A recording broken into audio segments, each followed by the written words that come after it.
지난 시간에는 예수 그리스도의 말씀으로 그 제사, 예식의 예배가 예수 그리스도의 말씀의 예배로 바뀌었다고 말씀을 드렸습니다.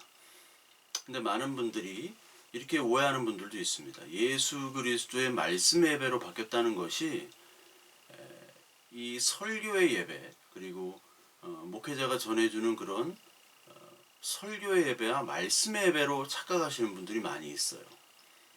근데 그 제2의 예배에서 예식의 예배에서 이 그리스도의 예배로 바뀐다는 것은 말씀으로 오신 말씀 대신 예수 그리스도가 중심 되신 그 예배를 말하는 겁니다.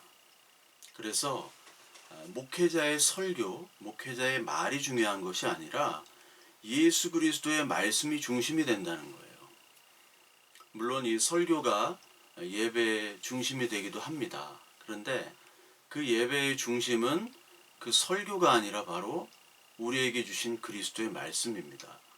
따라서 여러분들이 제가 아는 설교나 그리고 많은 목사님들의 설교를 그 예배 시간에 받아들이긴 하지만 그 예배 시간 후에는 다시 예수 그리스도로 돌아가시길 바랍니다. 그러니까 설교의 그 말을 끝난 다음에 그 목회자의 말을 담아두지 마세요. 뭐 이렇게 가치 있는 말들이 별로 없습니다. 담아두지 마시고 그걸 잊어버리세요. 뭐 겸손하기 위해서 그런 말을 하는 것이 아니라 그것을 잊어버려야지 예수 그리스도라는 참된 말씀을 만날 수가 있는 겁니다.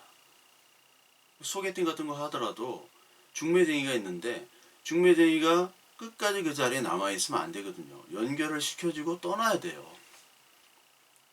목사의 역할은 그 역할입니다. 하나님과 많은 사람들을 말씀으로 연결해주고 소개하고 끝나는 거예요. 계속 머물러 있으면 안 됩니다. 하나님의 자리에 있으면 안 되는 거예요. 많은 사람들이 목회자를 따라다녀요. 많은 사람들이 저 목사님은 너무나 설교가 논리적이고 은혜롭고 정말 내 감정을 찌르고 정말 너무나 은혜롭다 해서 그 사람을 쫓아가면 또 다른 목회자가 나타나면 더 잘하는 설교자가 나타났대. 그럼 그쪽으로 가는 사람들이 많이 있습니다. 그것은요, 예수 그리스도로 드리는 예배가 아니라 사람을 쫓아가는 겁니다. 여러분 절대로 그렇게 사람을 쫓아가지 마십시오. 그건 예배가 아니에요. 이 예배 시간에 들려지는 목회자의 말을 보고 듣고 거기에 은혜를 받으셔도 됩니다. 목회자를 쓰시기 때문에. 그러나 참된 하나님의 예수 그리스도의 말씀이 아닐 수가 있어요. 너무나도 훌륭하게 생각하는 그 은혜에 빠져서 그 인간의 은혜에 빠져서 하나님의 은혜에 도달하지 못할 경우가 너무나 많다는 얘기입니다. 그래서 여러분들이 붙잡아야 될 것은, 제가 붙잡아야 될 것은 사람의 말이 아니라 그리스도의 예배를 그리스도의 말씀으로 드려야 된다는 겁니다. 하나님께서는 우리에게 은혜의 방편을 주셨어요. 그것이 첫째는 말씀이요, 두 번째는 기도입니다. 하나님의 말씀을 우리에게 이미 주셨습니다. 그 말씀은 바로 그리스도세요. 이 성경에 다 나와 있는 것이 바로 그리스도의 상징입니다. 그리스도께서 말씀하신 그 말씀들, 창세기부터 계시록까지 전해주신 그 말씀에 그리스도가 다 담겨있기 때문에 성령을 받은 예수 그리스도를 믿는 그리스도인이라면 그 말씀의 은혜를 받을 수밖에 없어요. 누가 들려주지 않더라도. 그리고 우리는 스스로 기도하여 나아가는 겁니다. 하나님께 나아갈 수 있어요. 무엇이든지 구할 수 있습니다. 아무거나 다 구하세요, 여러분들. 여러분들 필요한 것도 구하셔도 됩니다. 아무거나 다 구하세요. 하나님이 다 필터로 다 걸르세요. 그러니까 걱정하지 마십시오. 다 하셔도 돼요. 뭐든지 다 얘기하십시오. 내 연약한 부분도 얘기하고 내가 갖고 싶은 거 다 얘기하세요. 하나님이 필터링 해가지고 여러분들한테 응답을 해주십니다. 우리는 연약하기 때문에 하나님의 합당한 기도를 드릴 수가 없는 인간들입니다. 그러나 하나님은 완벽하신 분이기 때문에 하나님이 우리에게 합당한 것들을 응답을 시켜주시는 분이에요. 응답토록 하나님이 하시는 분이기 때문에 우리는 걱정할 것이 없습니다. 우리의 연약한 부분, 그리고 우리의 어리석은 부분들을 하나님이 다 아세요. 완벽하게 기도하려고 할 필요도 없습니다. 이 말씀과 기도를 우리에게 허락하신 거예요. 성령께서 우리에게 우리가 할 말과 우리의 기도할 그것들을 다 하나님께서 우리에게 알려주십니다. 그래서 우리가 어리석은 기도와 어리석은 말씀을 가진다 하더라도 하나님 필터링으로 해서 하나님께서 우리에게 큰 은혜를 또한 허락하세요. 그러니까 우리에게 가지고 있는 이 성령께서 이 비밀을 다 알려주시기 때문에 우리는 목회자를 붙잡는 것이 아니라 이 예배를 그리스도의 말씀을 붙잡아야 됩니다.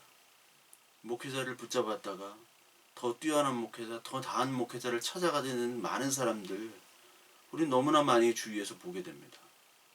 여러분 그러지 마시기 바랍니다. 인간의 말, 사람의 말을 잊어버리세요. 어떤 사람들은 맨날 얘기하면 감동적인 예화만 남아요. 하나님의 말씀을 예배도 드리고 성경도 읽는데 아무것도 모르는 사람이 되어버릴 수가 있습니다. 왜냐하면 하나님 그 예수 그리스도의 말씀을 만나지 못했고 인간 목사만 만나는 거예요. 예배 시간에. 하나님이 임하지 않습니다. 그런 사람들이 너무나 많죠. 그러니까 너무나 매력적인 이 말씀들은 보혜사 성령께서 오시는 그 은혜들을 가로막는 경우가 많아요. 그래서 여러분들은 요한복음 16장 성령께서 하시는 일들에 대해서 여러분들 다시 한번 읽어보시기 바랍니다. 하나님께서 은혜 주실 거예요. 그래서 이 예배는 그리스도의 말씀이다. 그리스도의 은혜다. 그걸 여러분들이 아시기 바랍니다. 인간이 아무리 은혜로운 말로 하더라도 그 은혜로운 말 때문에 성령 하나님과의 교제가 어긋날 수가 있다는 것을 명심하시기 바랍니다. 그래서 이 수가성 여인은 이제 제의적인 그 율법적인 그런 예배, 성전 예배죠. 그것도 예루살렘 성전이 아니라 그리심 산에서 드리는 잘못된 그런 예배에서 벗어나서 이제 그리스도의 말씀으로 드린 예배로 오게 되는 겁니다. 근데 우리는 이제 여기 보면 그 유대인도 유대인이고 이 사마리아인도 마찬가지지만 제사를 드리고 율법을 지켰죠. 그리고 출애굽기 사건이 있었어 이 유대인들에게는. 그리고 지금까지 구전에 내려온 하나님의 인도와 은혜들 그것들이 일상생활화가 됐어요. 그렇기 때문에 그들은 포로기를 거치면서 메시아 그 하나님에 대한 대망사상을 갖게 됐죠. 이 하나님이 오셔서 우리를 정말 구원해 주셨으면 좋겠다. 진정으로 예배하고 남한테 눈치 보지 아니하고 많은 민족들에게 억압과 핍박을 받지 않은 그런 다윗 왕국이 다시 왔으면 좋겠다 해서 많은 사람들이 메시아를 기다렸던 것이 이때 당시의 모습이었어요.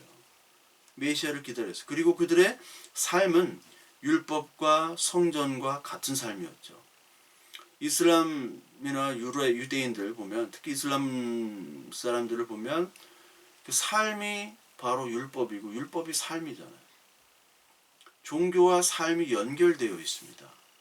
이 사람들은 유대인들도 마찬가지예요.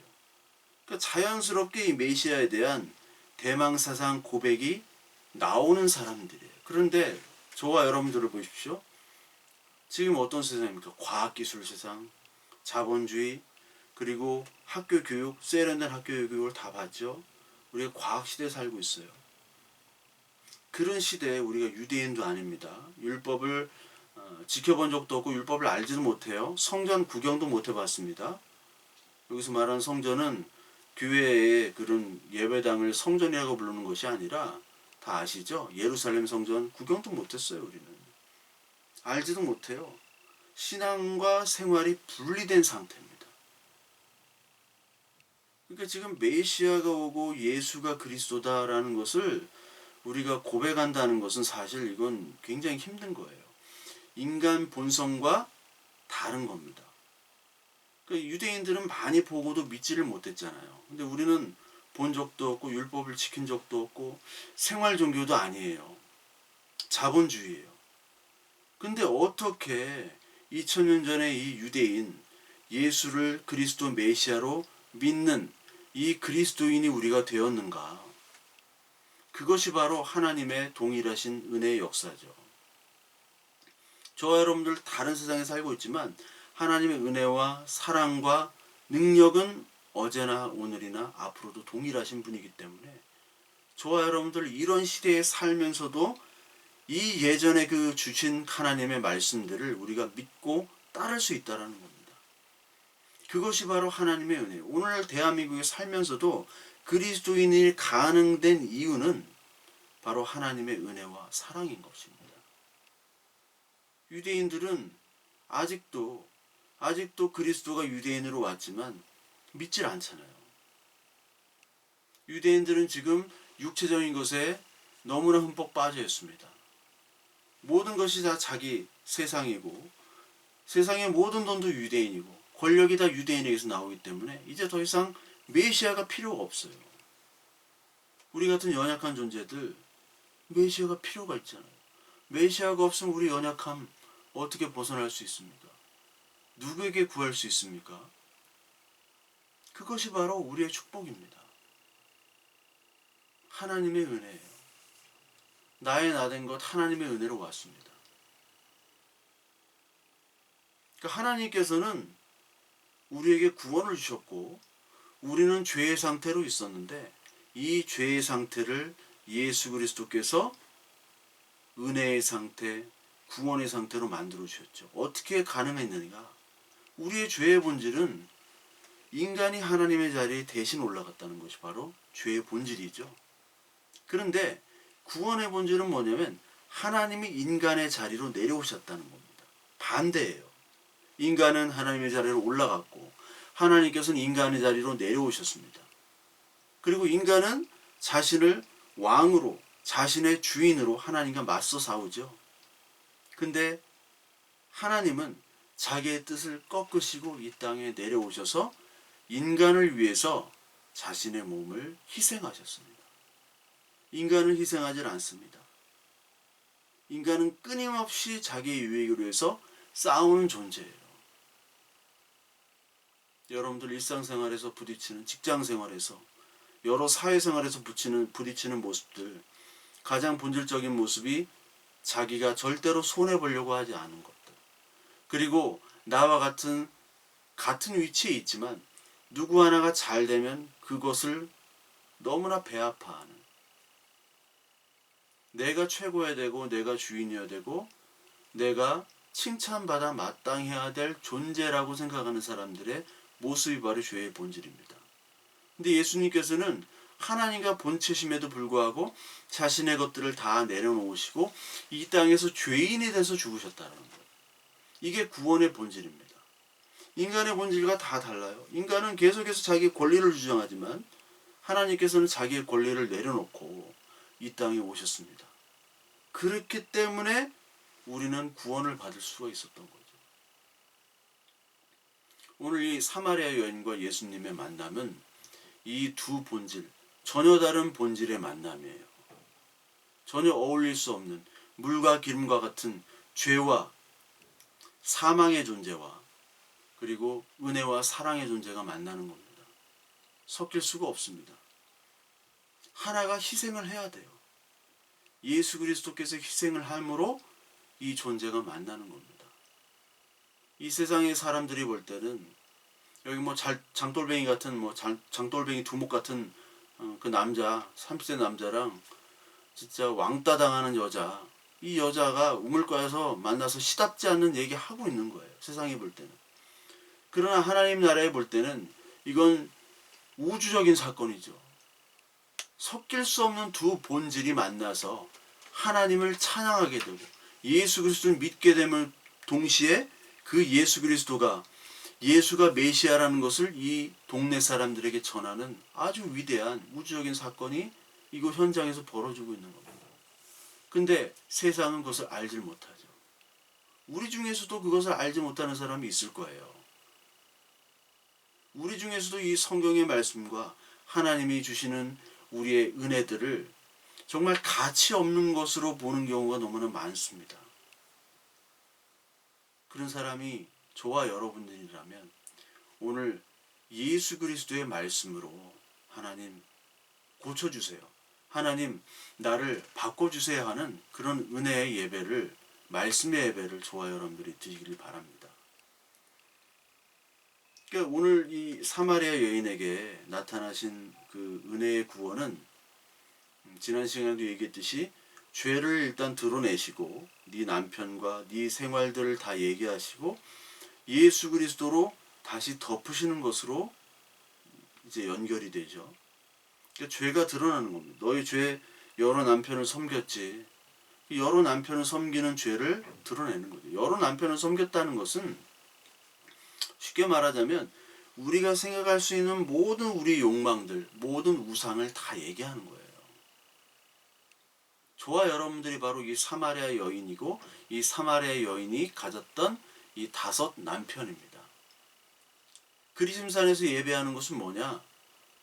그리심산에서 예배하는 것은 이 욕망들을 감추는 거죠. 종교적인 것으로 감추는 겁니다. 종교적인 예배 형식으로 감추는 거죠. 우리가 많은 죄를 짓습니다. 그런데 그걸 어떻게 감춥니까? 예배 속에서 감출 수 있고요. 우리가 성경 공부 속에서 감출 수 있고 기도 속에서 감출 수 있는 거예요. 그것이 바로 우상으로 드리는 예배, 형식적인 예배입니다. 그 감추는 것들을 하나님이 다 끄집어냅니다. 너의 일상적인 죄악과 그리고 종교적인 죄악. 네가 종교적인 껍데기는 있지만 실상은 네가 예배하는 것은 예수 그리스도는 나로 예배하는 것이 아니라 우상을 예배하는 것을 본질적으로 보여주고 계신 겁니다. 그것들을 다 드러내시고 예수 그리스도가 나타나셔서 죄를 덮으시는 거죠. 진짜 예수 그리스도 실체가 나타나시는 겁니다. 우리에게. 죄를 덮으시는 방식, 죄를 드러내시고 덮으시는 방식으로 나오는 거예요. 그래서 죄를 덮으실 때 뭐라고 얘기하시면 26절에 예수께서 이르시되 내게 말하는 내가 바로 그로라 하시니라. 그다. 너무나 유명한 에고에임이죠. 에고에임이. 신학생들은 기본적으로 알고 에고에임이 헬라어로 나야 나. 나야 나야 그냥. 그 출애굽기에 보면 하나님이 어떤 분입니까? 모세가 얘기할 때 나는 스스로 있는 자다. 그때 그게 에고에임입니다. 그거를 신약으로 번역하면 에고에임이 나는 스스로 있는 자다.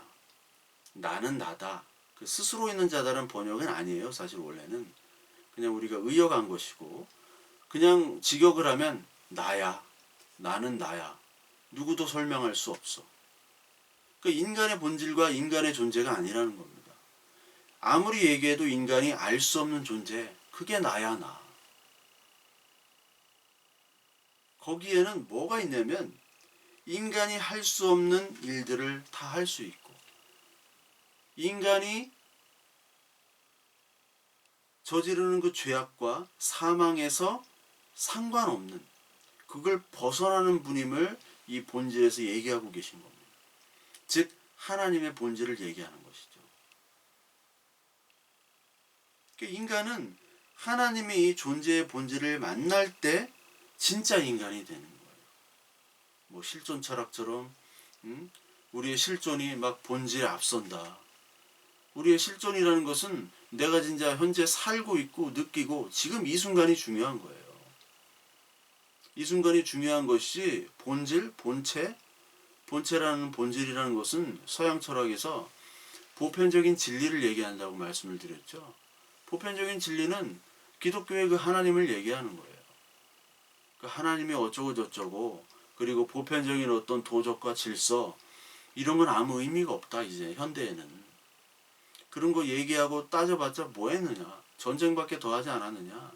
이제 내가 중요하다. 이 땅에서 내가 살고 있는 것. 그 자체가 중요하다라고 실존 철학자들이 얘기하잖아요. 그 실존적인 사람으로 그냥 살아가는 것을 죄악이라고 하는 거예요. 하나님은 그런 죄악 속에 살아가는 사람들을 끄집어냅니다. 우리도 똑같이 뭐 예수를 언제 우리가 만나고 섬겼어요. 다 우리들 그냥 자기 멋대로 살아갔잖아요. 자기 뜻대로 자기 원하는 대로 살아갔던 사람인데 하나님이 끄집어내신 거죠. 육체에 따라 살아갔던 사람들 하나님이 끄집어내신 겁니다. 그것이 바로 하나님의 일하심이고요. 그것이 바로 하나님의 은혜고 하나님의 사랑이에요. 내가 언약, 약속을 했으니까 내가 지키겠다. 창세기 3장 15절. 그리고 창세기 15장의 아브라함의 언약. 다 모든 언약 처음부터 내가 하겠다라는 겁니다. 너희들은 할 수 없으니까. 이거를 받아들이는 사람이 바로 언약의 자유인 그리고 하나님의 자녀가 되는 것이고, 이것을 끝까지 받아들이지 못하고 나의 뜻, 나의 욕망과 나의 힘으로만 살려고 하는 사람들은 바로 오늘도 육체적인 자녀예요. 육체를 따라 사는 사람들. 그래서 여러분들 그 계시록에 우리 한번 보면요.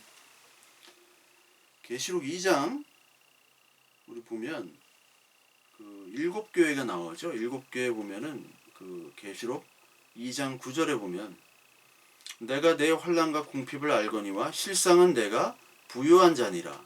자칭 유대인이라는 자들의 비방도 알거니와 실상은 유대인이 아니요 사탄의 회당이라. 율법과 혈통과 제사, 그 성전의 제사와 율법을 그렇게 잘 지킴에도 불구하고 하나님의 평가는 너희들은 유대인이 아니다 사탄의 회당이다. 유대인을 뭐라고 얘기했습니까? 진짜 유대인은 내면적 유대인, 이면적 유대인, 마음의 할례를 받은 유대인이라고 말씀을 드렸죠. 성경에서 계속 나오잖아요. 에스겔, 예레미야, 새 영, 새 마음을 품은 마음이 부드러워진 곧지 아니하는 그 마음의 할례를 받은 유대인이 진짜 유대인이지, 너희들 율법을 끝까지 붙잡고 혈통을 붙잡고 그리고 너희의 정성과 열심과 노력을 붙잡는 자들은 다 여기 사탄의 모임이래요. 사탄의 모임. 그런데 언약의 자유인 하나님의 자녀는 10절 너는 장차 받을 고난을 두려워하지 말라. 볼지어다 마귀가 장차 너희 가운데에서 몇 사람을 옥에 던져 시험을 받게 하리니 너희가 10일 동안 환난을 받으리라. 내가 죽도록 충성하라. 그리하면 내가 생명의 관을 너에게 주리라. 10일 동안 환난을 받아서 생명의 관을 주겠다라는 거예요. 고난과 역경은 있지만, 아픔은 있지만 생명의 관을 약속하시죠. 2장 계시록 2장 14절에 보면 두어 가지 책망할 것이 있나니 내게 발람의 교훈을 지키는 자들이 있도다. 발람이 발락을 가르쳐 이스라엘 자손 앞에 걸림돌을 놓아 우상의 제물을 먹게 하였고 또 행음하게 하였느니라. 행음의 제사, 우상의 제사. 오늘도 예배하면서 행음의 제사와 우상의 제사를 드리고 있다는 거예요. 어떻게? 예수 그리스도 말씀으로 드리지 아니하고 인간의 말씀으로 받고 자기 욕망의 말씀으로 인간의 노력과 형식과 절차 그런 예배를 한다면 바로 이게 욕망의 제사라는 거예요. 형식과 절차를 무시한다는 게 아니라 여러분 그 형식과 절차가 그리스도가 빠진 형식과 절차라면 이게 다 음행의 예배. 뭐하러 예배하겠어요? 자신의 욕망을 채우기 위한 예배 아니겠습니까? 많은 그리스도인들이 보는데 많은 그리스도인들이 그리스도인이라고 열심히 말씀을 전하고 또 말씀을 쓰고 말씀을 맨날 묵상한다고 하는데 그 사람들의 행위와 말과 그 사람들의 뭐 인스타, SNS 뭐 그런 걸 보면요 다 욕망에 사로잡힌 사람들 같아요. 할 수 있다 하면 된다. 주님이 축복해 주신다. 그 말씀만 붙잡는 거예요. 그게 바로 행음의 제사죠. 예수님의 제자라면 예수님이 가신 길을 가야 되는데 그 길은 가지 않겠다는 거죠. 내가 그 길을 왜 가? 나는 축복만 받을 거야. 이게 율법주의자들의 모습이었고 이게 우상한 사탄의 회당의 모습이었습니다. 계시록 2장 25절에 보면 이 두아디라 교회에게 얘기를 합니다. 다만 너희에게 있는 것을 내가 올 때까지 굳게 잡으라. 이 말씀을 하세요. 있는 것, 너에게 있는 것이 뭡니까? 뭐가 있습니까? 우리에게? 그리스도인은 뭐가 있죠? 그리스도인은 그리스도밖에 없는 거예요. 그리스도인이 된 겁니다. 예전에는 다른 직업으로 자신을 나타냈죠. 근데 지금은 그리스도인이에요. 그냥 거기로 끝나는 거예요. 우리가 갖고 있는 것은 그리스도인입니다. 그리스도예요. 귀 있는 자는 성령이 교회들에게 하시는 말씀을 들을지어다. 이걸로 이 계시록의 모든 그 교회에 하시는 말씀이 끝납니다. 귀 있는 자들, 귀 있는 자들은 성령이 하시는 말씀을 듣다는 거예요. 네가 알고 있는 것, 네가 원하는 것, 네가 가지고 있는 것은 바로 그리스도라는 거예요. 그리스도밖에 없죠. 오늘 여자가 가진 것이 뭡니까? 수가성이 아무것도 없어요. 가진 게 뭐냐? 남편 지금 있는 남편까지 6명이고 물동이 그거 하나 있는 겁니다. 남편과 물동이는 이제 소용이 없어요. 이제 예수 그리스도를 가진 여자가 된 겁니다. 그러니까 이제 물동이를 버리죠. 물동이는 자신의 목마름을 죽였지만 이제 그것으로부터 버리고 이제 가는 거예요. 물동이를 버리고. 이제 그 여인은 수가성 여인이 아닙니다. 물을 길르러 오는 그 여인이 아니라 이제 그리스도인이 된 거예요. 우리 물동이를 버렸다는 것은 여러분 물동이가 그 정결 예식을 상징하죠. 정결법. 우리 가나 혼인잔치 때 정결법을 우리가 봤죠. 그 6개의 물 항아리가 있었습니다. 그것은 율법을 상징한다고 말씀을 드렸죠. 인간의 욕심과 인간의 모든 율법과 형식과 그림자를 얘기했어요. 그것을 율법의 항아리를 벗어 던지는 거죠. 그 율법의 항아리는 육체의 목마름만 축이는 거예요. 육체의 목마름이 다시 축여지면 다시 목마르고 다시 또 축여야 되는 겁니다. 그걸 벗어 번지는 거예요. 버리는 겁니다. 이게 바로 그리스도 하나님께서 주시는 은혜죠. 그러니까 이 항아리라는 것은 똑같이 남편과 똑같은 거예요. 자신이 의지할 수 있는 육체적인 어떤 것들. 여러분들 있죠? 가장 좋은 것들. 여러분들이 갖고 있는 가장 좋은 것. 육체적인 것들. 내가 도움이 되는 것. 물질적인 것들. 이런 것들이 바로 항아리와 남편입니다. 그 항아리와 남편을 벗어 던지게 되는 역할을 바로 하나님이 하시는 거예요. 성령 하나님이 하시고 말씀이 하는 역할입니다. 그래서 벗어 던지게 만들어요. 그리고 또 이 여인은 사마리아인이었습니다. 사마리아인. 자신의 정체가 사마리아인이에요. 그러니까 여러분 인간이 정체성을 나타낼 때 넌 어떤 사람이냐라고 할 때 여러분 뭐라고 얘기합니까? 너 어떤 사람이야? 나 이런 사람이야. 할 때 자신의 직업을 나타내죠. 뭐 직업이 없는 사람들. 그 사람들은 자기가 가지고 있는 뭐 잔고, 통장의 잔고를 나타낼 수도 있고 뭐 주로 그렇죠. 자신의 차를 나타낼, 자신의 집을 나타낼 수도 있습니다. 나 몇 평 살아. 그러면 자신의 정체성이 되죠. 요즘 뭐 애기들도 그런다면서요. 너 몇 평 사냐 뭐 응? 그러잖아요. 애기들 다. 이게 자신의 정체가 된 거예요. 나 변호사야. 나 의사야. 전문직 얼마나 좋습니까? 그런 전문직을 하면 정말 폼이 나죠. 교회에 왔는데 전문직 장로님, 전문직 집사님 가까이 하고 싶잖아요. 그런 사람 뭐 가까이 하고 싶지 멀리 하고 싶은 사람 있어요? 의사 장로님 저리 가세요. 이렇게 안 하잖아요.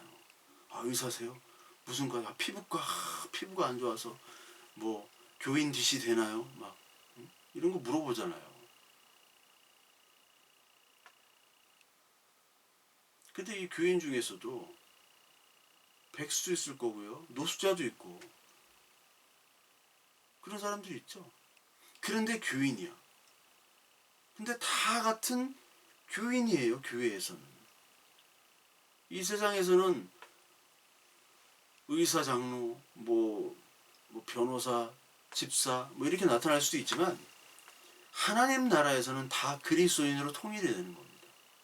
그 하나님 나라가 이 땅에 온 것이 바로 교회죠. 우리의 모임이에요.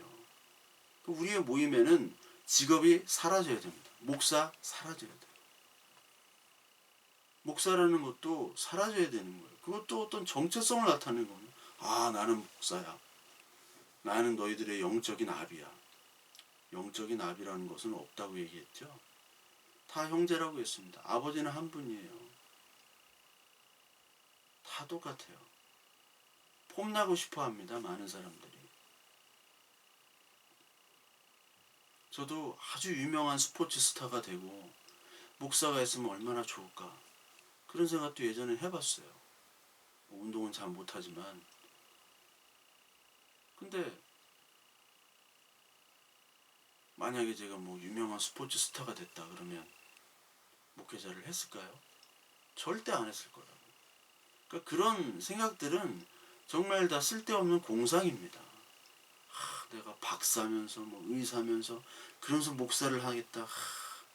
될 것 같죠? 그럼 뭐 사람들이 막 좋아하고 몰려올 것 같죠? 안 됩니다. 더.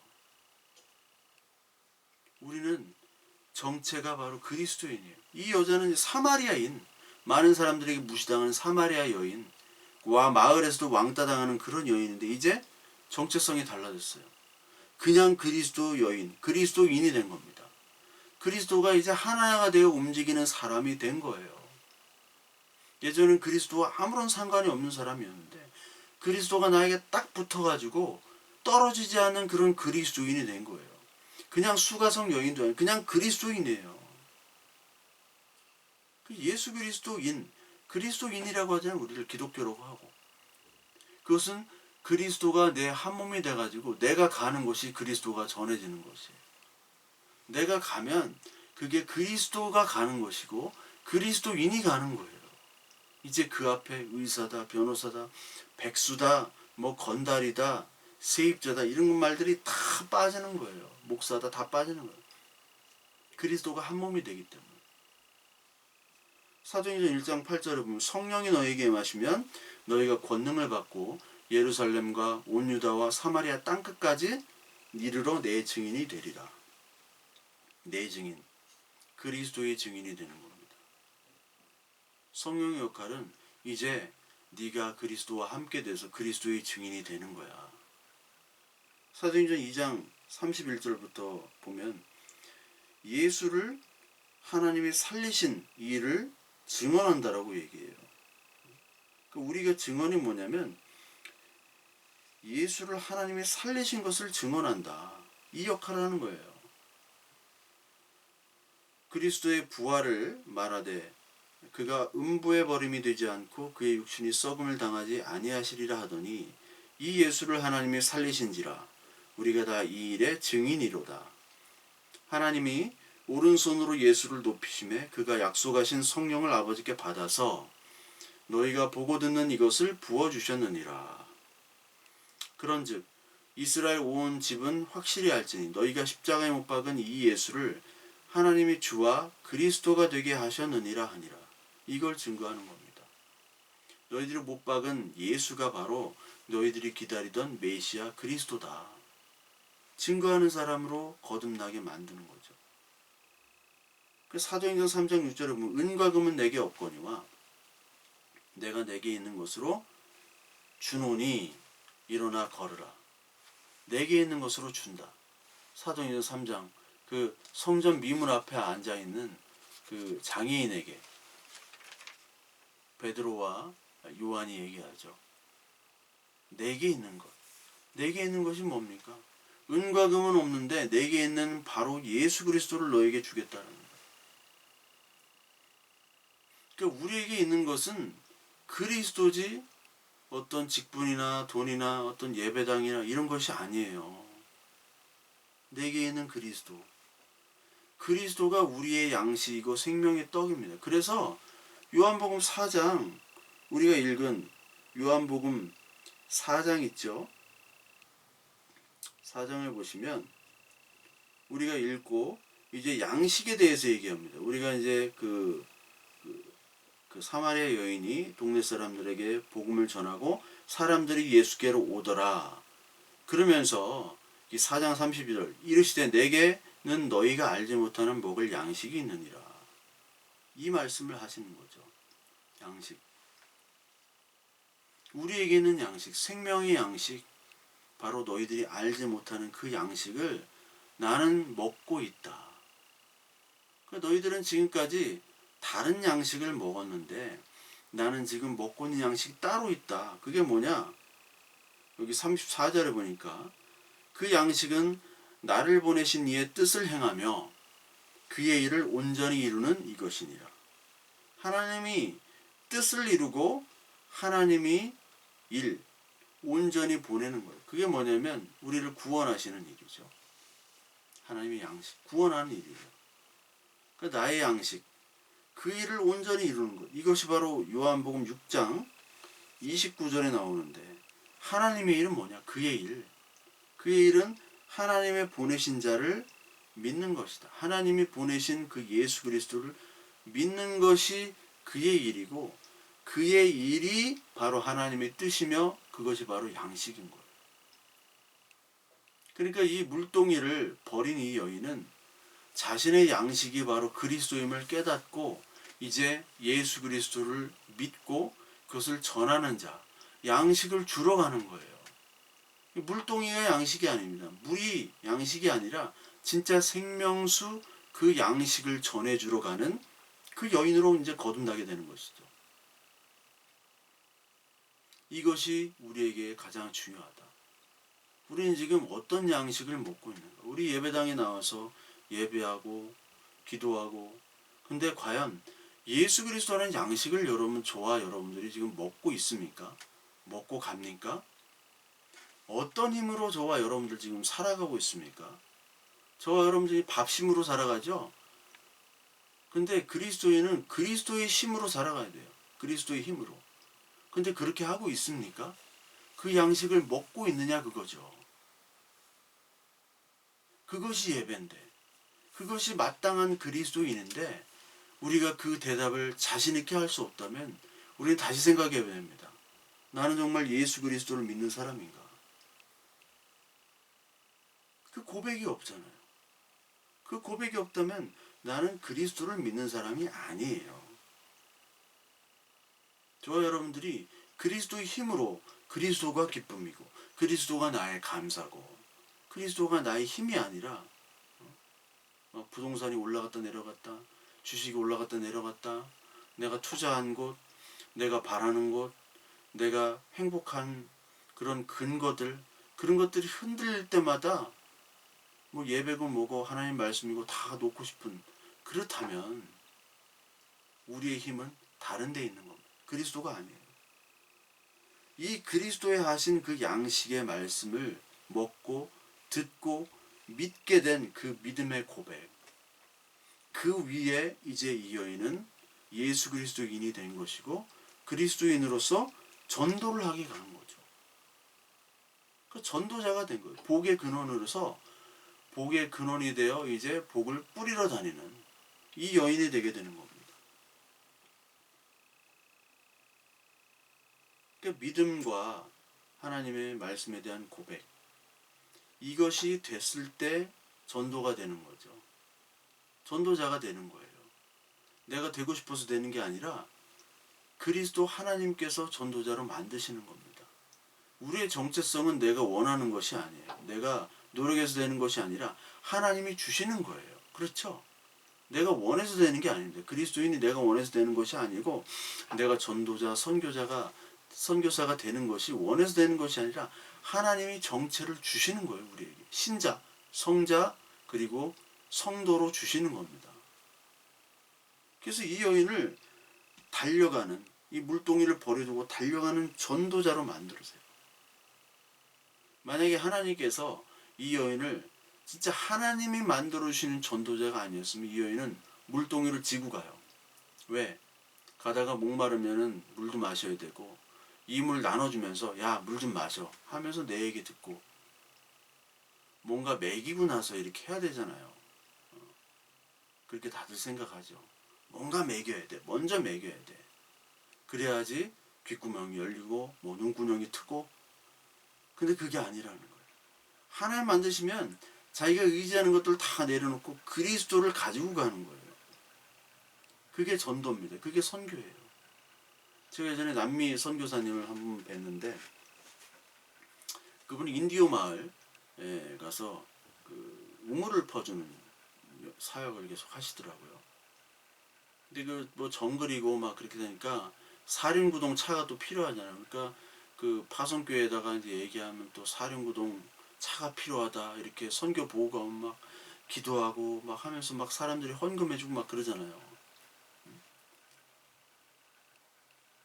근데 이제 이분하고 얘기하면서 보니까 이분이 이제 10년 동안 우물만 파니까 너무 힘들다 그거죠. 그리고 우물을 파줘도 뭐 고마워하지도 않고 이제는 우물 파주면은 딴 것도 해달라 이것도 해달라 저걸로 또 해달라 하니까 이제 힘든 거예요. 자기 어떤 일에 대한 선교 사역에 대한 보람도 없고 그 이분의 포커스가 잘못 맞춰지는 거죠. 그 여기 말하는 그 우물물을 퍼서 주는 역할을 하는 거예요. 생수를 주는 것이 아니라 그리스도를 주는 것이 아니라 우물물을 퍼서 주는 사람이 되어버려요. 우물물 퍼서.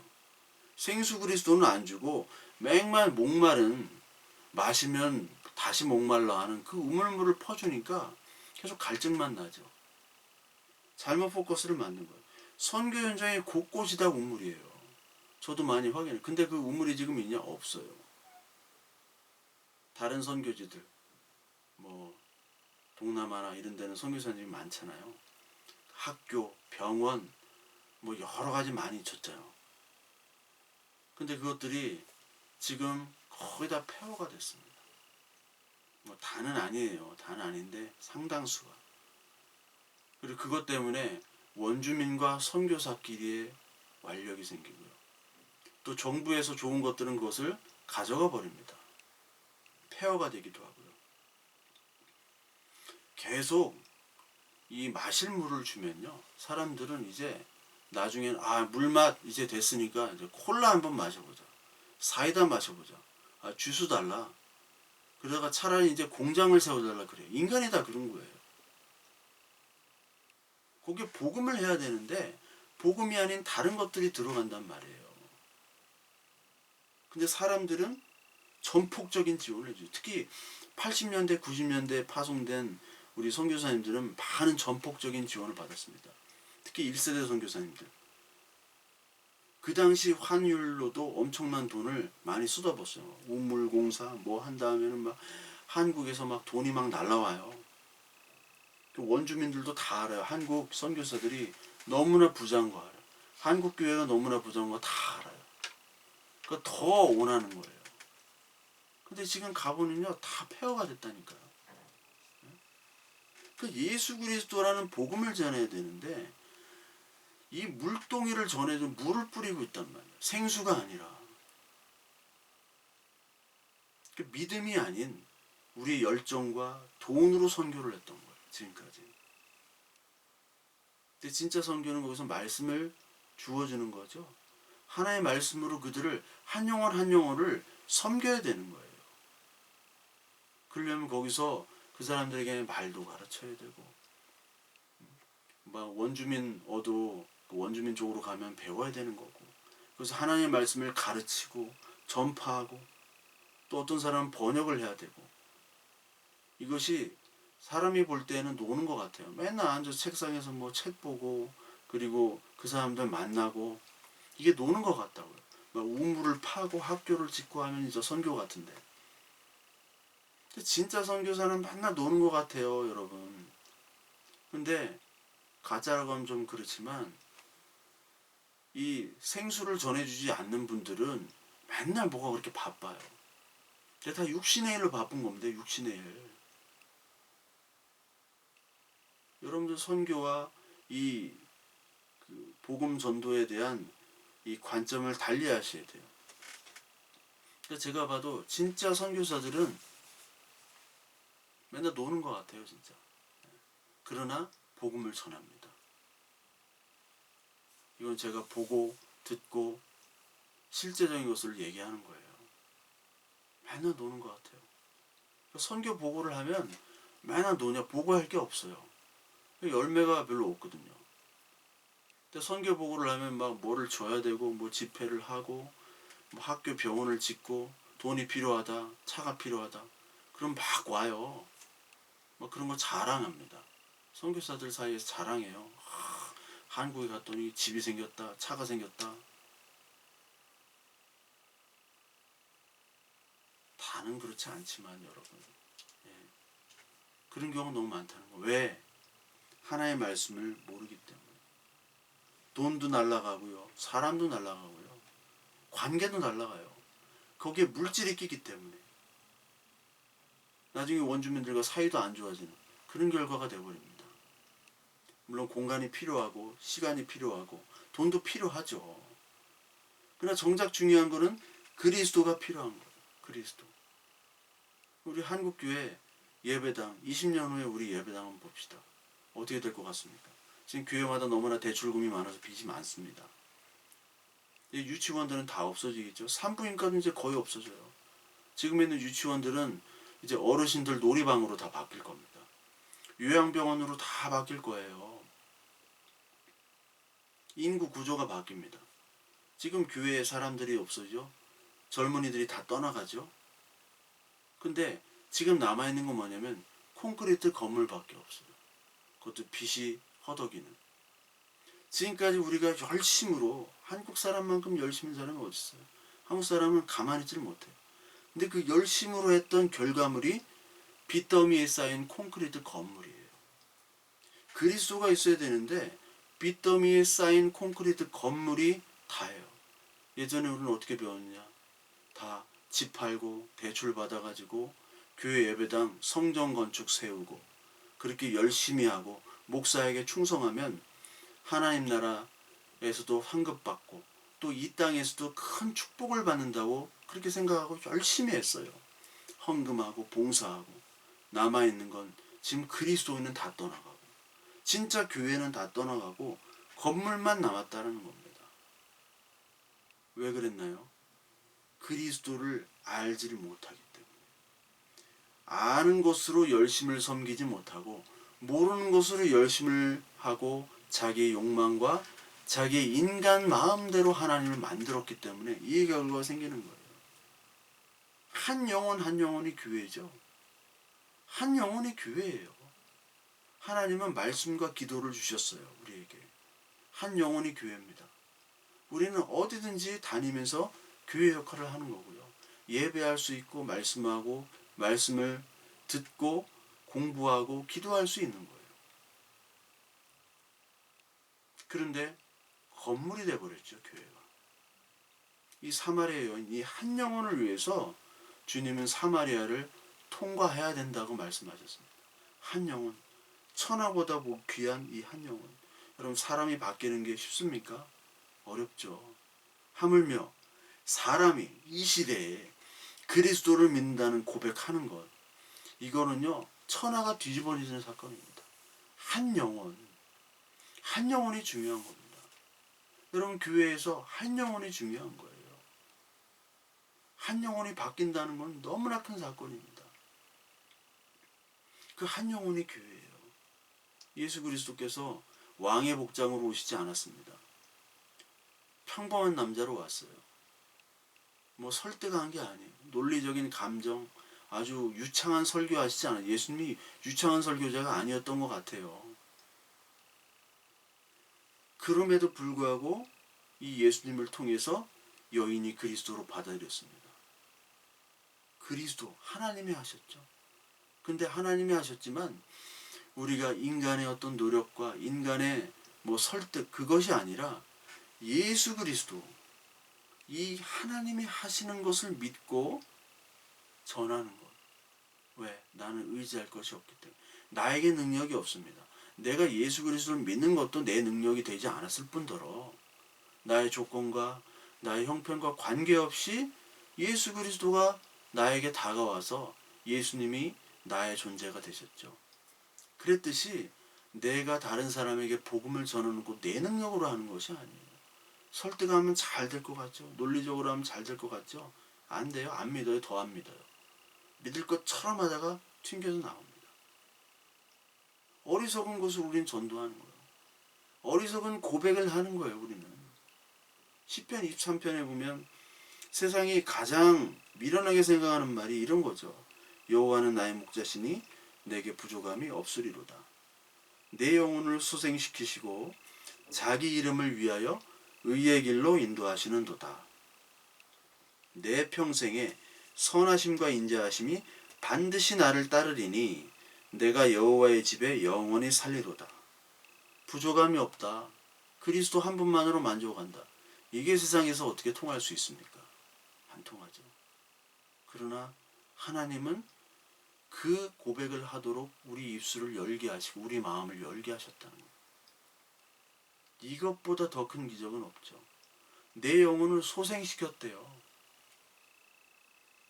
여호와의 집에 영원히 살 수 있는 그 특권을 주셨다라는 겁니다. 이게 어떻게 가능합니까? 하나님의 은혜로 가능하죠. 말도 안 되는 거예요. 이거는 말도 안 되는 거. 어리석은 말이에요. 그런데 이것이 바로 복이라고 얘기합니다. 이것이 바로 하나님의 살아계심의 증거예요. 하나님이 어떻게 살아계시느냐? 이 고백을 나 같은 죄인에게 했다는 거예요. 믿을 수 없는, 내가 절대 믿을 수 없는 그 고백을 내 입술로 하게 만드신 이 하나님. 그 하나님. 여러분 지금의 시대 과학, 경제, 인공지능 이런 것들이 수학적으로 들어가 보면요. 이제 다 확률입니다. 확률 계산으로 나가는 거예요. 확률의 시대에 우리는 온전한 하나님, 100% 그 하나님을 고백하는 자로 바꿨습니다. 하나님의 힘이죠. 사람들은 모릅니다. 이 비밀. 이 그리스도의 비밀은 몰라요. 우리에게 먼저 주신 거예요. 우리가 다른 사람보다 뛰어나서도 아니고 몰라요. 우리가 왜 먼저 하나님의 은혜를 받았는지는 모르지만 먼저 주셨습니다. 먼저 주셨기 때문에 이제 전하라는 겁니다. 아니 먼저 받은 사람은 그냥 전하게 되어 있어요. 진짜 받은 사람은 진짜 그리스도를 전하게 되어 있습니다. 부족해도 엉터리 같아도 많은 사람들은 야 죽어봐야 알지. 응? 죽어봐야 천국이 있는 거지. 어떻게 네가 그렇게 단정을 하니? 근데 우리는 그것을 보잖아요. 믿잖아요. 저 영혼이 아무리 나보다 잘나고 뛰어나고 돈이 많고 뭐 인간적 세상적으로 봤을 때는 행복하게 사는 것 같지만 그가 얼마나 불쌍한 사람인지 우리는 알잖아요. 성령의 은혜를 받은 사람은 그 사람이 얼마나 불쌍한 자는 압니다. 가장 뛰어난 부자들, 가장 잘난 사람들, 그리스도가 없다면 너무나 불쌍한 사람이에요. 그 잘난 머리와 그 많은 돈으로 그리스도를 거부하게 되니까. 이 땅에서 잠깐 살다가 이제 영원한 불구덩이로 떨어지는 그 사람들의 영혼을 볼 때 얼마나 불쌍한 사람입니까? 우리가 그 불쌍함이 보이죠? 근데 그리스도의 복을 받았음에도 불구하고 내가 돈이 없다고, 내가 어떤 몸이 좀 불편하다고, 내가 하는 일이 좀 안 된다고 땅을 치고 원망하고 하나님을 저주하는 그런 인생이 있다면 정말로 이 사람은 불쌍한 사람이겠죠. 저와 여러분들, 하나님이 저와 여러분들을 택하셨습니다. 저와 여러분같이 어리석은 사람을 택하고 어리석은 그 십자가 그리스도를 믿게 하셨어요. 이 세상에 볼 때는 정말 미련해요. 뭐 구원이 뭔데? 죽으면 그만이지. 천국이 있다고? 지옥과 심판이 있다고? 어리석은 십자가를 우리에게 주셨고 그 어리석은 십자가를 전함으로 말미암아 다른 사람들이 그 십자가의 그리스도 앞에 무릎을 꿇게 되는 겁니다. 고린도서 1장 18절 우리 말의 지혜로 하지 않았다고 그랬죠. 그리고 그리스도의 십자가를 헛되이 하지 않았다고 얘기합니다. 그리스도의 십자가를 헛되이지 않았다고 고린도서 1장에 얘기하는 1장 17절에 보면 그리스도께서 나를 보내심은 세례를 베풀게 하려 하심이 아니요 오직 복음을 전하게 하려 하심이로되 말의 지혜로 하지 아니함은 그리스도의 십자가가 헛되지 않게 하려 함이라. 십자가의 도가 멸망하는 자들에게는 미련한 것이요 구원을 받는 우리에게는 하나님의 능력이라. 그렇죠. 고린도전서 1장 21절에 보면 하나님의 지혜에 있어서는 이 세상이 자기의 지혜로 하나님을 알지 못하므로 하나님께서 전도에 미련한 것으로 믿는 자들을 구원하시기를 기뻐하셨도다. 오직 부르심을 받은 자들에게는 유대인이나 헬라인이나 그리스도는 하나님의 능력이요 하나님의 지혜니라. 하나님의 어리석음이 사람보다 지혜롭고 하나님의 약하심이 사람보다 강하니라. 이렇게 말씀하셨습니다. 또 고린도서 2장 1절부터 보면 형제들아 내가 너희에게 나아가 하나님의 증거를 전할 때 말과 지혜의 아름다운 것으로 아니하였나니 내가 너희 중에 예수 그리스도와 그가 십자가에 못 박힌 것 외에는 아무것도 알지 아니하기로 작정하였습니다. 지혜로 전하는 것이 아니라 지식으로 전하는 것이 아니라 그리스도를 전하는 것, 이것으로 사람이 변화되는 겁니다. 바보 같고 어리석고. 왜냐하면 예수님이 가장 어리석은 방법을 택하셨습니다. 십자가의 죽으심으로 우리를 예수 그리스도를 믿게 하셨다는 것, 이것이 가장 어리석은 방법이죠. 예수님이 왕이 되시고 화려한 복장으로 엄청난 설득력과 감동과 사람들에게 힘과 능력을 마지막 십자가 도상에까지 보여주셨으면 많은 사람들이 믿었을 텐데, 그런데 안 믿었어요. 보여줘도 안 믿고, 그런 능력을 보여주면 더 큰 능력을 보여주는 거예요. 마치 그 선교 현장에서처럼 우물 파주면요 다른 걸 또 달라고 그래요. 하나님 우리를 너무나 잘 아시기에 아무 말도 하지 않으시고 십자가에서 죽으신 겁니다. 그 방법밖에 없었어요. 성령 하나님께서 이제 그 모든 것들을 깨닫게 하시고 우리에게 말씀을 주셨습니다. 저와 여러분들에게 오늘 말씀의 예배를 하는 거예요. 말씀의 예배. 어리석고 미련한 그 십자가를 받은 우리들, 어리석고 미련한 그 십자가를 받아서 이제 그리심산으로 가지 아니하고 예배를 그쪽으로 예배하지 아니하고 이제 사람들에게 예수 그리스도의 실체를 전하는 자, 담대한 자로 바뀐 거예요. 이제 그 앞에 수가성 여인이라는 타이틀이 없습니다. 저와 여러분들이 가지고 있는 직업들을 다 떼세요. 내가 하고 있는 직업들 하늘나라에서는 아무 쓸모도 없습니다. 하나님 너 뭐하다 왔냐 안 물으시죠. 자 여기 잘생긴 애 1번부터 줄 서고 저기 뭐 못생긴 애 줄 서고 너 연봉부터 쭉 1등부터 쭉 서 이러시겠습니까? 그게 아니죠. 그냥 하나님의 자녀예요. 자녀는 똑같은 자녀예요. 못난 자녀나 잘난 자녀나 자녀입니다. 그냥. 그러니까 여러분들 오늘 이 시간부터 다 떼십시오. 그 앞에 있는 여러분들 자랑거리들, 여러분들 남에게 자랑할 수 있는 그 명함 네임카드 그거 나는 뭡니다 이거 다 떼시고 그냥 그리스도인으로 살으세요. 교회에서 물론이고 밖에서도 그냥 그리스도인으로 나는 그리스도인이라 생각하시면 여러분 우리가 생각하는 것과 행동과 말이 달라질 겁니다.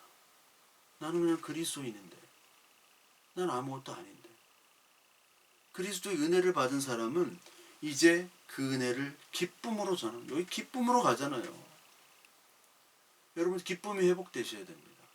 저와 여러분들에게 기쁨이 회복되셔야 돼요. 그리스도인 자체로서의 기쁨과 감사가 회복되세요.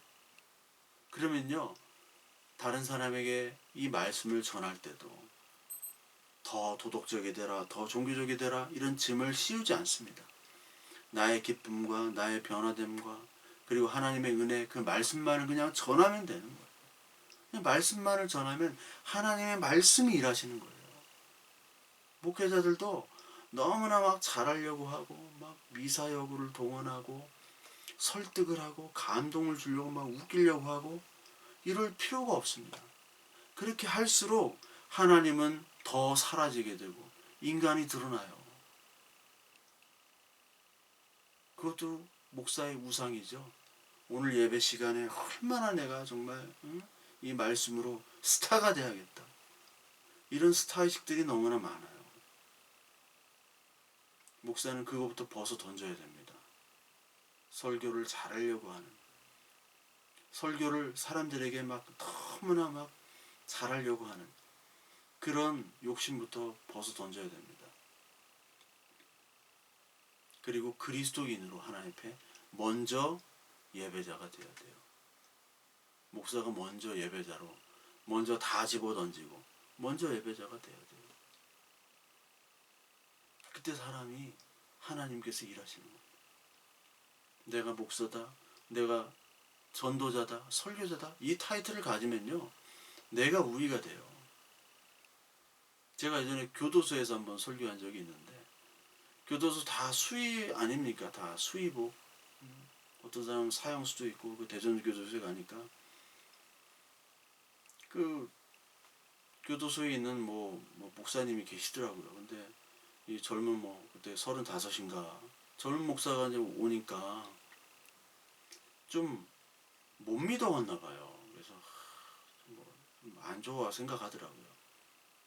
근데 찬양도 하고 그 찬양단 이름이 새마음교회야. 새마음을 가지라. 그죠? 에스겔서에 있어요. 새마음을 가지라는. 새마음교회. 근데 이제 설교할 때 제가 양복을 그냥 벗어 던졌어요. 양복 벗고 넥타이 다 풀고 팔 걷고 그러니까 좋아하더라고요. 사람들이. 그 제소자들이 굉장히 좋아하더라고요. 그때만큼 이제 그 한마음이 돼서 예배를 한 적이 별로 없던 것 같아요. 그때 사람들의 눈과 어떤 시선과 그 변화가 제 눈에도 보였어요. 그러니까 벗어 던져서 그런 것도 있겠지만 그때 제가 설교를 준비한 것도 많이 아닌데 어떻게 하다 보니까 거기에 하나님 또 은혜를 주셨겠죠. 다 하나님이 하신 겁니다. 그 사람들이 그래서 예수 그리스도를 믿었다는 것도 아닌데 그때 하나님이 함께 하신 것 같아요. 왜냐면 준비도 안 됐지. 그리고 내가 할 수 있는 것도 없지. 그렇지만 그 사람들이 볼 때 목사는 그냥 좋은 말만 하고 위에서 그냥 바라보고 우리는 죄인이고 너는 좋은 말하고 그런 시선은 좀 안 줘야겠다라는 생각이 좀 있었어요. 그래서 저와 여러분들이 똑같은 죄인이고 여러분은 걸린 거고 저는 안 걸린 거고 그러니까 똑같이 죄인으로 우리 같이 예배를 드리자. 내가 성경 말씀을 아는 것도 아니고 여러분들이 더 많이 알 수도 있고 아는 것과 모르는 것이 중요한 것이 아니라 우리가 그리스도 안에서 하나가 되는 것이 중요하다. 여러분들이 지금 죄악의 문제, 돈 문제, 건강의 문제, 여러 가지 문제 있죠. 사업의 문제 다 있다. 여러분 지금 죄인이다. 그렇지만 가장 중요한 것은 사망의 문제다. 사망의 문제죠. 그 사망의 문제만 해결하면 사실 다른 문제는 문제가 되지 않는다. 그걸 얘기했던 것 같아요. 마찬가지죠. 여러분들이 가지고 있는 모든 문제들이 있습니다. 모든 문제들이 있는데 결국은요. 예수 그리스도를 믿으면 다 되는 거예요. 그냥 간단하게 말해서. 이거를 더 여러분들 설명은 안 할 거예요. 여러분들이 하나님의 말씀과 기도로 여러분들이 성령님께 은혜의 응답을 받으면 됩니다. 하나님 한 분이면요. 모든 자기의 둘러싼 문제들이 사실은 다 해결돼요. 저에게 답을 구할 필요도 없습니다. 이거구나. 사마리아 여인 우리만큼 지금 잘 먹고 잘 사나요? 아니죠. 우린 지금 냉장고 꺼내면요. 살살살 다 먹습니다. 어려우면요. 어디 동사무소에 가면 쌀 한 폴에다 줘요. 사마리아 여인. 여러분 이 불쌍한 여인이 닥친 문제가 얼마나 많았겠습니까? 그런데 이 여인은 그리스도 한 번 만나고 문제가 다 해결했다고 전도를 하고 있어요. 지 곳간에 쌀 떨어지는 거는 생각 안 하고 전도를 하고 자빠졌다고요. 근데 이렇게 만드시는 분이 바로 하나님입니다. 그러니까 저와 여러분들의 여러 가지 문제들, 여러분 그것들을 좀 내려놓으세요. 그리고 하나님만 바라보시기 바랍니다. 이건요, 네가 배불러서 하는 얘기 아니에요. 응? 넌 배부른 목사니까 저 배부른 목사 아닙니다. 예. 부른 목사가 아니에요. 제가 예, 배는 나왔는데 예, 부자 목사가 아니란 말이에요. 근데 먹고 살고 먹고 뭐 잘 살고 못 살고 떠나서 예수 그리스도 한 분이면 다 해결된다라는 거예요. 제가 더 설명 안 하겠습니다. 설명할수록 여러분들 성령의 은혜로 여러분들이 직접 해결하셔야 되는 문제입니다.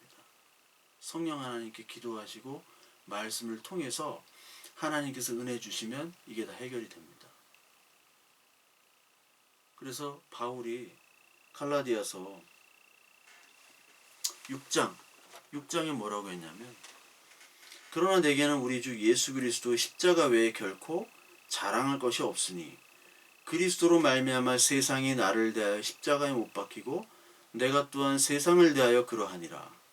할례나 무할례가 아무것도 아니로되 오직 새로 지으심을 받는 것만이 중요하니라 라고 얘기한 겁니다. 그리스도를 만나면요, 십자가 외에는 자랑할 것이 없습니다. 그렇죠? 그 십자가가 나를 못 박고 내가 이제 세상에서 이제 못 박혀지는 사람이 되는 거예요. 내가 못 박혀지고 세상이 못 박혀지는데 이제 세상 것들이 자랑거리가 안 되죠. 세상 문제들도 우리가 살면서 세상 문제가 되죠. 돈 문제 크잖아요. 돈으로부터 자유를 쓰는 사람 아무도 없죠. 근데 그리스도 안에서는 이게 어떻게 보면 더 큰 문제가 생기지 않아요. 배짱이 생겨요. 하나님은 나를 자녀로 삼아주셨으니까 나를 굶어 죽이게는 하지 않으신다. 오히려 더 큰 하나님의 은혜를 맛볼 기회가 되어버려요. 그렇게 생각하게 되어버립니다. 그게 정체가 바뀌는 거예요. 그 전까지는 내가 뭐 좋은 직업을 갖던가 그 앞에 따라다니는 뭐 하면서 그리스도인. 목사님들도 뭐 장로님, 이분은 사업가, 큰 사업을 하는 장로님입니다. 그냥 장로라고 소개하면 돼. 큰 사업을 하는. 이분은 확실히 뛰어난 장로님입니다. 그거 할 필요 없어요. 그냥 장로, 집사. 장로, 집사도 필요 없어요. 그냥 하나님의 자녀. 목사 떼고 그냥 하나님의 자녀. 성도, 신자. 바울이 얘기하잖아요. 할례나 무할례나 그 얘기예요. 할례나 무할례나 아무것도 아니로되, 장로나 집사, 목사가 아무것도 아니로되, 변호사, 의사, 사장 아무것도 아니로되, 노숙자도 아무것도 아니로되, 아무 필요가 없는 거예요. 자랑할 것도 없고 부러워할 것도 없고 그 사람을 멸시천대할 것도 없고 오직 새로 지으심 받는 것만이 중요한 겁니다. 제가 교도에서 느낀 게 이 사람들하고 나하고 전혀 차이가 없다는 걸 느꼈어요. 그 현장에서 느꼈어요. 교도소 갈 때는 교도소를 대타로 갔거든요. 제가 담임 목사님이 갈 거를 제가 대타로 갔는데 뭐 교도소까지 한번 가보자, 재밌긴 하겠다, 아무 생각 없이 갔는데 하나님이 아무 생각 없는 나한테 생각 있는 은혜를 허락하신 겁니다.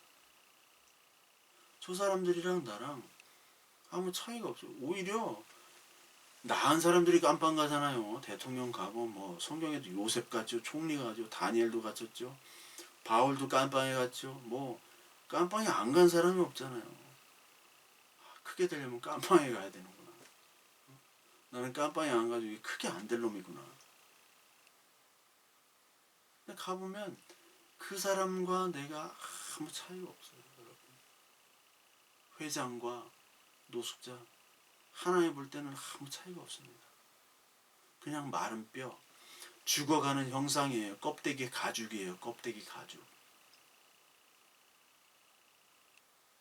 여러분, 이러한 정체성, 이 세상의 정체성에 대한 부러움과 탄식과 우열을 가리는 것으로부터 여러분 자유하셔야 됩니다. 여기 해방해야 돼요. 이거 죄악이에요. 해방하지 않으면 성령 하나님이 일하시지 않는 겁니다. 아직까지 성도가 아닌 걸. 이걸로부터 해방하세요. 그리고 예수 그리스도, 이 어리석은 십자가만을 붙잡으십시오. 저도 붙잡아야 되고 여러분들도 붙잡아야 되고. 뭐 목사가 용가리 통뼈입니까? 뭐 목사 아무것도 아니에요. 가장 어리석고 부족하고 가장 죄 많은 인간을 여러분 목사로 세운 겁니다. 이건 뭐 농담이 아니에요. 가장 부족하고 연약하고 욕심 많고 정욕적이고 이런 사람을 세워가지고 하나님이 일하신, 하나님이 살아계심을 보여주기 위한 하나의 수단이에요. 그러니까 여러분, 저와 여러분들 어리석은 십자가, 인간의 말이 아니라 그 십자가 예수 그리스도의 말씀, 창세전부터 계신 말씀으로 오신 그 예수 그리스도를 여러분 붙잡고 하나님의 은혜로 주시는 이 기록된 말씀과 그리고 하나님께서 어디든지 교통할 수 있는 특권, 이 기도를 오늘도 하며 드리며 그 말씀과 기도로 드리는 참된 예배자로 우리 다시 한번 거듭나기를 소망합니다.